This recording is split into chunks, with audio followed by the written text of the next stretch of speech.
Bumabalik ang Chris Jose with the Master Magician, David Chris. Kanina ipinakita ko sa inyo ang classic na metamorphosis. Isa lang namang classic ang i-expose ko sa inyo. At ito ay tinatawag na cutting a woman in half. Ang cutting a woman in half ay isang magic na naimbento sa China ng isang Chinese. At ngayon, kailangan ko ng isang volunteer from the audience. What is your name? Halina. Halina sa kama ng kamatayan. Mga kaibigan, pinapaalala ko sa inyo, wala pong camera trick ito. Yung mga bata sa bahay, at lahat ng mga nanonood, huwag niyong susubukan kung hindi niyo alam kung paano gawin. Sisimulan na natin.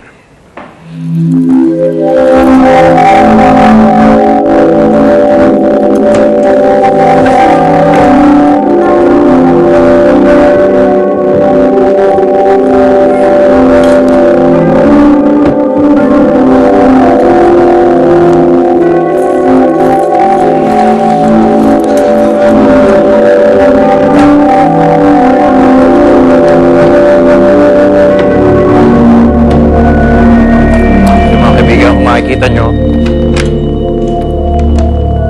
ito siya sa loob. Yan ang paa.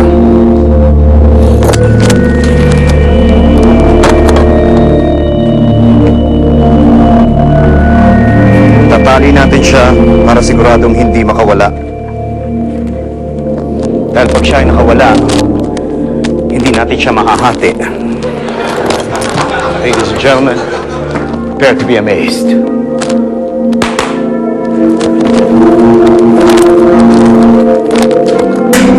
Solid steel.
Sabi ko kanina, kung gusto nyong magawa ito sa inyong sariling mga bahay, panoorin nyo ang aking Chris Jose.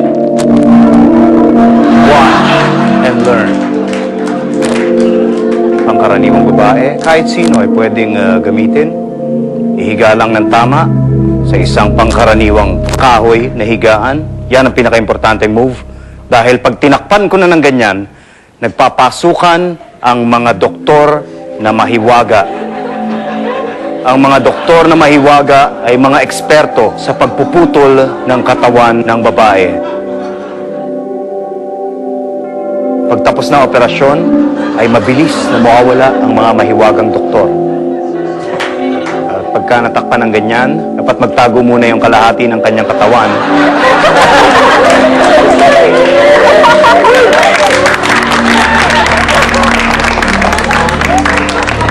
Pag-iwalay natin.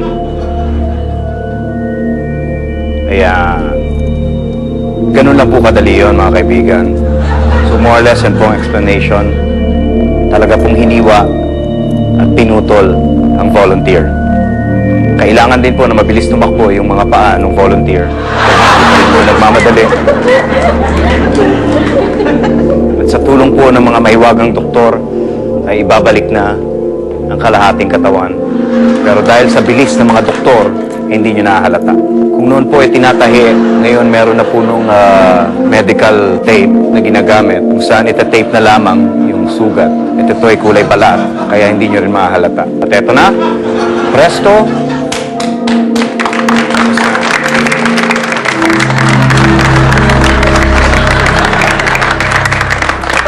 Pero dapat po ang volunteer ay hindi muna magtatalon sa susunod na 3 araw dahil baka matanggal yung kanyang upper body.